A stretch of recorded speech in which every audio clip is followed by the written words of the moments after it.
to Philippines? I am returning to the Philippines because my country is now in crisis. We are in terrible economic crisis, and maybe soon we'll be having a political crisis.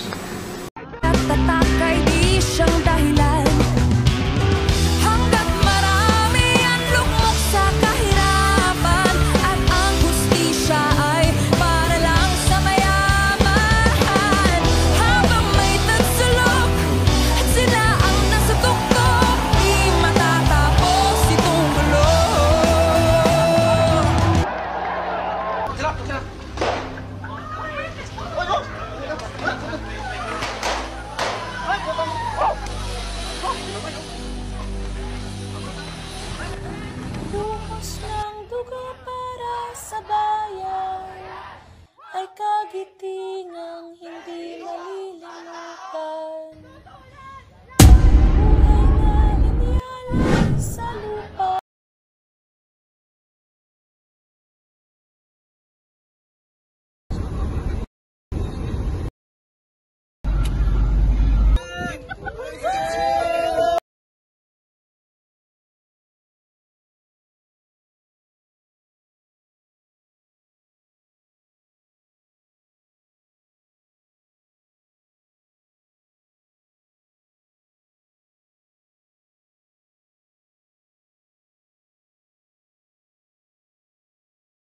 Meron. Ano yun? May prediksyon. Basta si Ninoy tumungtong sa lupa ng Pilipinas ng buhay, tapos na ang mga Marcos. Yes, you just take it.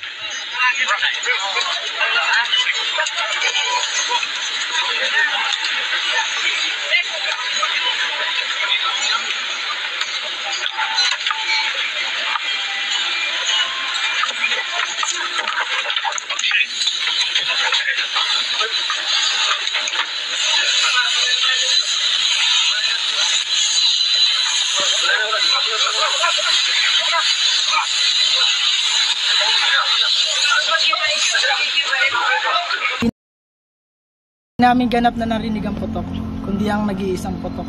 Kundi na lamang dumating ang isang chinito na nakasalamin at sa wikang English ay sinabi, "They shot him. I think he's dead. They shot him." At siya'y umiiyak. Huli na nang malaman namin na ito pala bayaw ni Ninoy Aquino, na walang iba kundi si Ken Kashiwahara ng ABS News. Nakasama ni Ninoy na lumipad mula sa Taipei.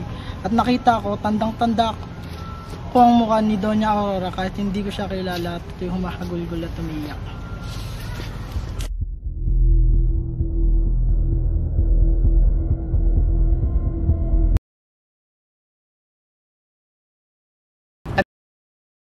Adrenaline na nagtatrabaho nito, no? Instinct na lang, di mo na maisip, may nakita ka ng nakabulagta, kinukuha mo na, no? In fact, nagtataka ako, bakit dalawa nakabulagta, hindi isa? Siguro, no, that was splitting one, fork and then, ano yun? Is yung, yung kinukunan ko na yung like, click, click, click, ganon. Hindi ko na binitawan yung shutter. Tuloy-tuloy na lang hanggang sa maubos yung film. Di ba yung kulay na black and white noon. Mga 34 shots ata siguro yun, isang roll nun. Sa opisyal na ulat ng gobyernong Marcos at Sargento Pablo Martinez, si Rolando Bellman ang bumaril kay Ninoy Aquino. Maraming kasama si Ninoy sa mga foreign media, siroplanong pero walang litrato o video na nagpapakita na aktual na pagbaril. Gayunpaman, nabuo ng media, ng mga investigador at ng korte ang mahalagang sandali bago mapatay si Aquino. Pinabulaanan ng mga ito ang bersyon ng gobyerno. Si Mario Bautista ay abogado ng isa sa mga nakasuhan sa kasong pagpatay kay Ninoy. Naalala niya na pakinggan ng korte ang tape na dala ng isang foreign correspondent na si Sandro Berton. Si Sandro Berton was a foreign correspondent from Time Magazine. Sumama siya kay Ninoy on the return flight to Manila and may dala siyang tape recorder na nakabukas yung tape niya na naka-on. And she kept the tape hanggang maubos yung reel niya, kaya na-record ng tape recorder ni Sandro Berton yung mga sound and voices. From that time, sumakay yung escorts hanggang nagkaputukan. Naalala ko medyo nagdilim yung ilaw. Kasi raw makafocus ng gusto yung mga nakikinig sa tape. And nagkataon lang na nakatayo ako sa isang sulok, sa katabi ko yung speaker mismo. Isang malaking speaker na naalala ko talaga na nanghina ako at napaisip ako. Mga boses ng demonyo galit sa impyerno. Sa pambihirang pagkakataon, pinayagan ng Sandigang Bayan ang ABS-CBN na marinig ang nilalaman ng tape ni Sandro Berton. Ang inyong mapapakinggan ay ang aktual na nilalaman ng tape na nasa pangangalaga ng korte. At ngayong lamang mababroadcast makalipas ng ilang dekada.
Nagumpisa sa Santong Paspasan, nauwi sa Santong Dasalan.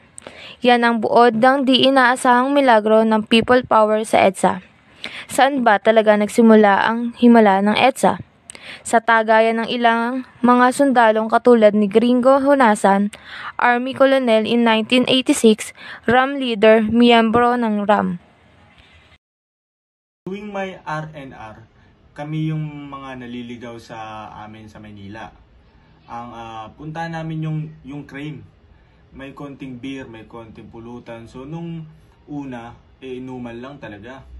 Di naglaon na bawasan yung beer, nagsimula yung seryosong usapan.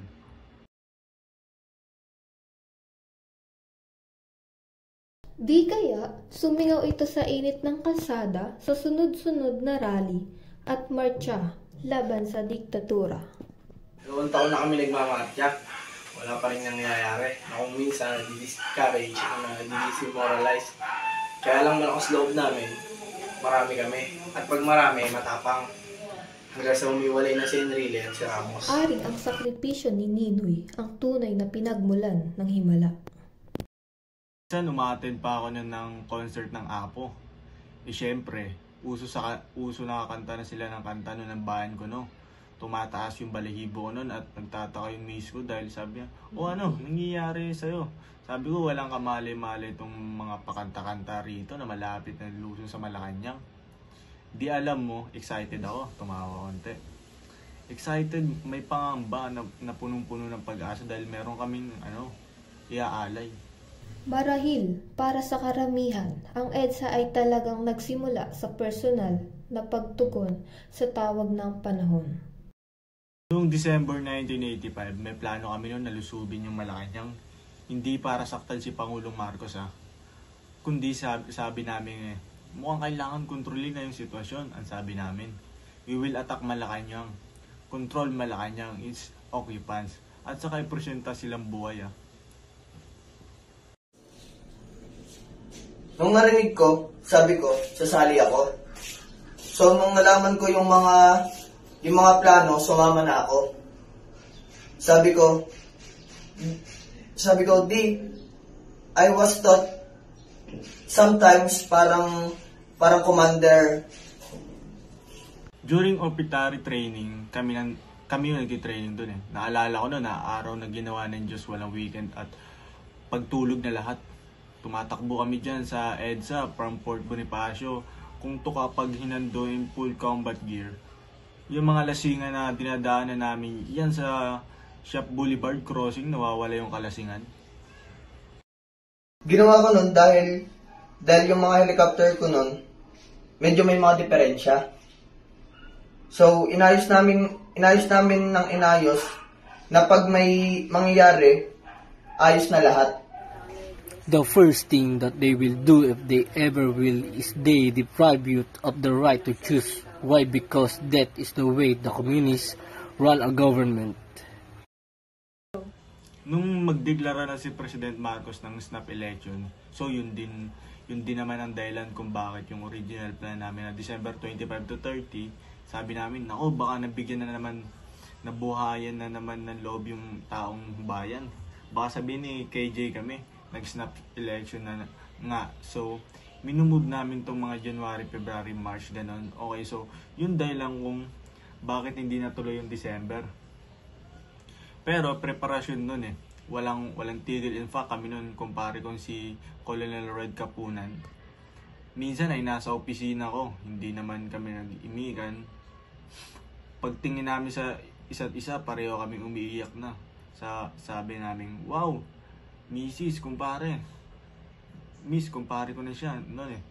Ito ang ganyan natin medyo mabubuyudan na si kumare. Sabi namin, wow Miss, nakumpara ko na siya noon eh. Ito ang gagamitin natin, medyo mabubuyudan na si kumare. Mawawala ng ama yung mga anak natin, pero okay na yun, basta secure yung future nila. Parang naggugas na kami ng mga sarili namin para purification. Ika-22 ng Pebrero. Saturday, lumipad ako noon papuntang Basa. Meron kaming parang alumni sports fest noon eh.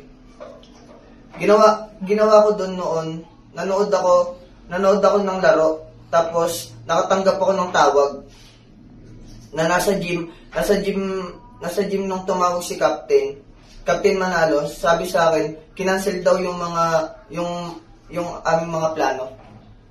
Mga bandang maaga, mga alas 8, alas 9, tinawagan ako na Red. Sabi niya, mukhang nag-leak yung plano, wala na kaming contact nun. Doon sa mga tao namin sa loob ng Malacanang, so nandun naman kami. Nagkabukingan na. May mga naarestong ilang mga sundalo. Yan ang mga umpisa na nung mga pangyayari ng Pebrero. Naong naaresto itong mga batang ito. Mga kapitan eh. Nagpe-press con siya. So nandun kami lahat. Pinupresenta itong mga to. At yun nga. Kitang-kita mo yung halong tapang at tao. Itong mga batang mga opisyal na to. Nag-decide na kami na sabi namin kay Melissa at Enrile, mukhang nabuking yung plano natin. Kaya ang suggestion namin i-give up natin yung plan A, plan B tayo. Sabi niya, saan tayo pupunta? Well, ang choice natin, kako, is mag-guerrilla war na tayo, di ba? Draw na natin yung line or mag-barikada na tayo sa Camp Crame. Si Cardinal naman, sa kanyang bilyan, nagdadasal. When he decided na whether people to join or not, he prayed to the Holy Spirit. Kami were already high in spirit. Nasa party kami, kaya madalian lang yun. Aming desisyon, sige, sugod. Kaya siguro nung mga bata pa kami, parang it seems like the right thing to do in the right time. When I think back, these are decisions that were probably divinely inspired.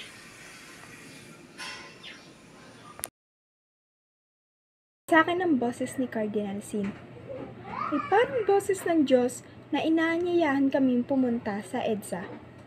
Volunteer din ako. Previously, wala kaming mga masyadong embodiments sa mga rally-rally. This time lang ni Cardinal Sin na-call us to go out of the street. I'm Priest Ash. I'm concerned about recitation of Minister Enrile and General Ramos. I am calling our people to support our two good friends. If any of you could be around, come at Aguinaldo to show your solidarity and your support. Sinundan ng panawagan ni Boots Aquino ng panawagan ni Cardinal Sin ang agos ng tao sa EDSA na naging baha. So, nag-volunteer ako sa pang-umaga.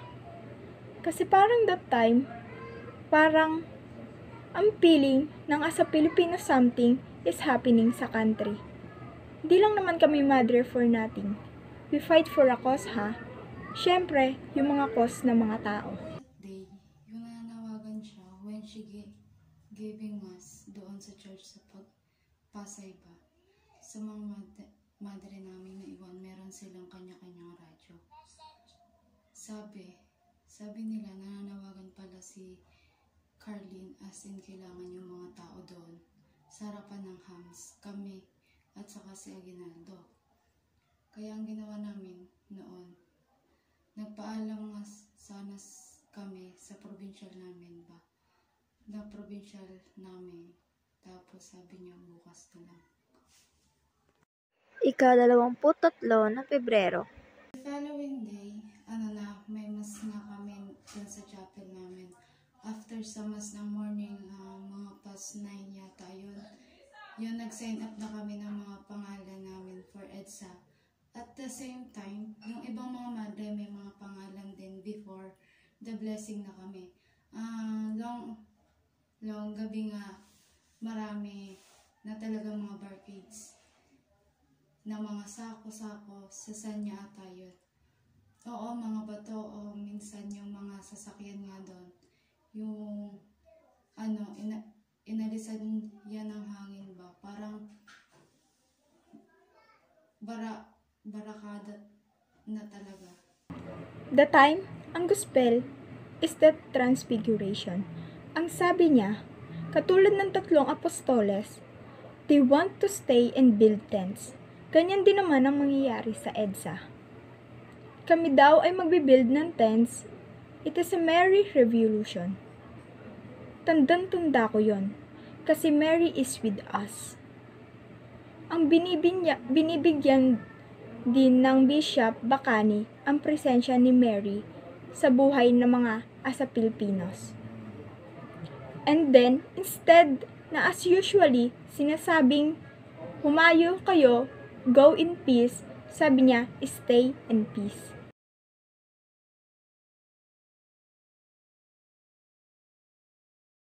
So yun, we went to know what is in there. Kami from up, wala kaming idea kung gaano kalaking crowd, kung anong tempered ng crowd, kung anong kulay ng crowd, kung ito ba ay pula.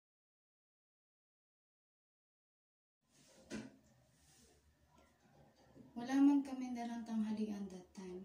Yung parang San Luis lang, baha na tamang-tama lang din sa amin. Kaya ang akala kasi namin, shifting lang kami.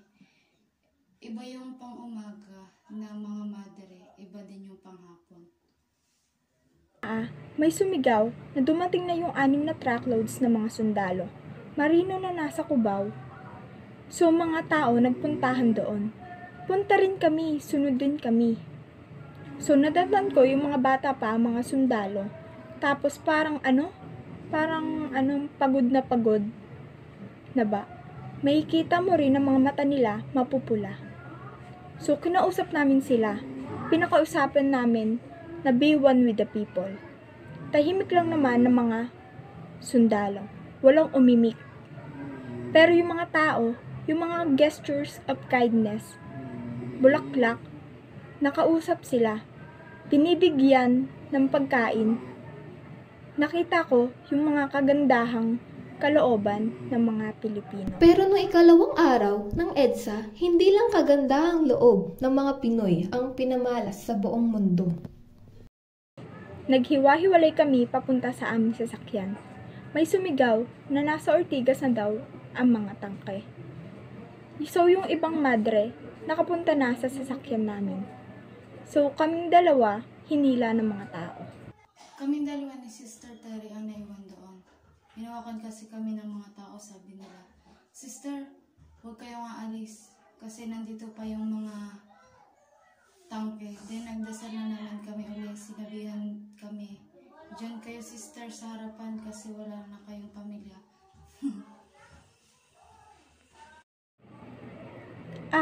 Sa unahan kayo sister, sa unahan. E di, wala kaming microphone. Kaya kung makikita mo, ako yung naglilid ng rosary.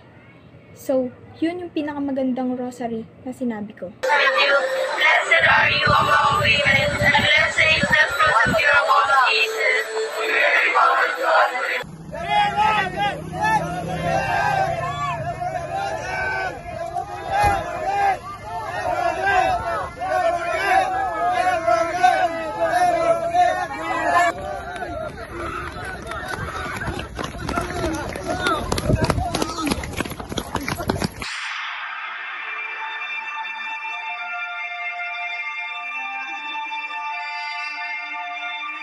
Habang dumarami ang tao sa EDSA, lalong tumitibay ang kanilang katapangan.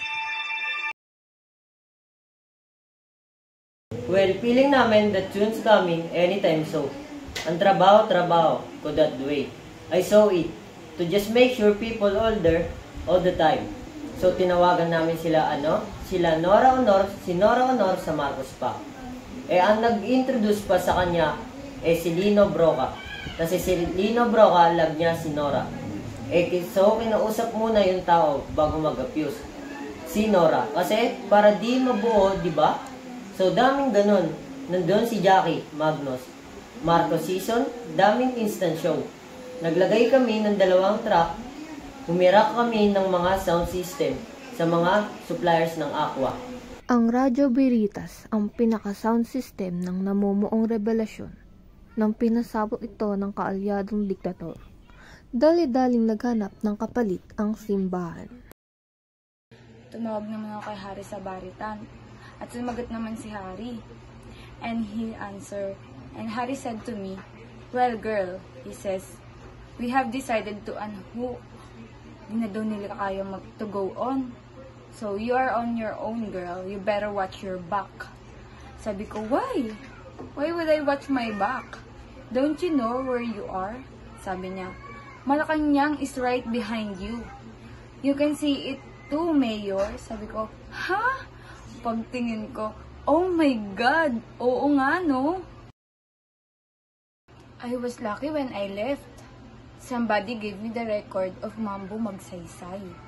Dahil the people in Veritas were so inganyo by what we were doing at that time. Naghahanap sila. Sabi nila sa akin, Ma'am June, listen to this. So, nung napakinggan ko, sabi ko, perfect. That was perfect at that time. So, nung umalis ako, dala-dala ko yung music na yon. God is good. Kasi nung nadinig ng mga tao that I put it on, they knew it's me. Nanginginig ako. And I wanted to bark with God. And I said to Him, Lord, ang anak ko ay he's only 10. Sabi ko, he's 10 years old. I really would like to be around. I raised him to be a good Catholic, no? Kunwari pa. Sana, no? Pero then I said to Him, but I know now this time, I have no right. Wala akong karapatan na to ask you for anything. I most only try to. What is right? At sa EDSA, batang batalyon ang sumuko sa Diyos ang patuloy na nagsidatingan. Kung ang mga tao sa EDSA ang humarang sa halimaw ng diktador, ang mga helicopter ng Air Force ang tumulong sa pagtumba nito.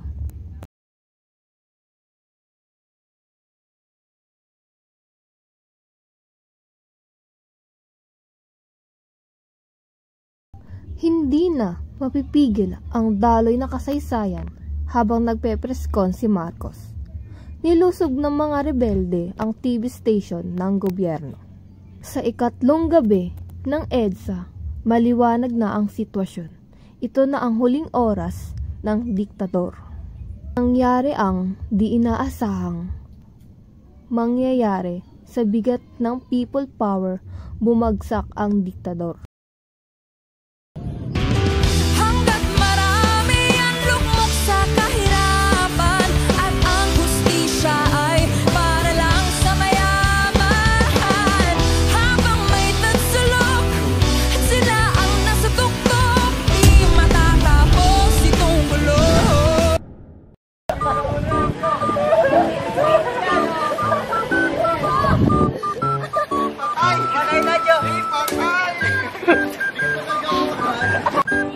Sige, video mo lang ako. Nabusog.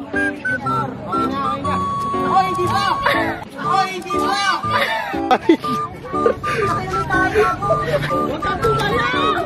Ay, magkasalaw!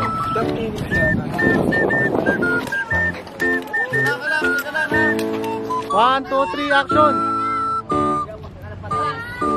Last! 1, 2, 3, go!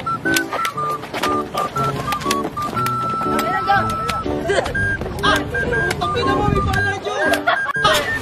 Utang pina mo, may pala dyan! 2, 3, action! Hindi namin ganap na narinig yung putok. At tagi-isang putok, kundi bigla na lamang dumating ang isang chinito na nakasalamin at sa wikang English ay sinabing, I think she's dead. Ay, teka lang, mali. Ay, teka lang, mali. 1, 2, 3, go!